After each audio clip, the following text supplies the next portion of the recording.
IPL 2026मध्ये प्ले-ऑफच्या शर्यतीमध्ये राहण्यासाठी Rajasthan रॉयल्ससाठी Delhi Capitals विरुद्धचा सामना करो या मरो असा होता. मात्र 194 धावांचं आव्हान देऊनही राजस्थानला विजय मिळवता आला नाही.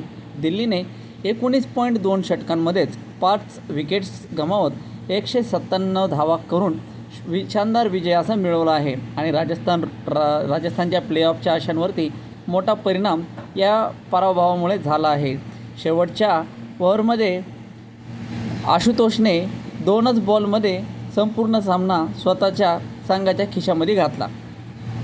सामन्यानंतर राजस्थानचा कर्णधार रियान पराग निराश दिसला. त्याने स्पष्टपणे मान्य केलं की संघाने अनेक चुका केल्या. पराग म्हणाला, आम्ही सुरुवातीला चांगल्या लयीत होतो, पण 14व्या षटकात मी बाद झाल्यानंतर फलंदाजी पूर्णपणे कोसळली. आम्ही किमान 210 धावांपर्यंत पोहोचायला हवं होतं. गोलंदाजी ही अपेक्षेप्रमाणे झाली नाही. डोनोवनला गोलंदाजी देणं हा मोठाच उगार ठरला. जर ट्रॉफी जिंकायची असेल तर प्रत्येक सामन्यात लढावं लागतं. आम्ही असेच खेळत राहिलो तर टॉप 4मध्ये जाण्यालायक नाही.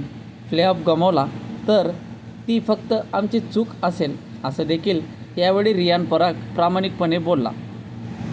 दुसरीकडे विजय मिळवल्यानंतर दिल्लीचा कर्णधार अक्षर पटेल संघाच्या कामगिरीवर समाधानी दिसला.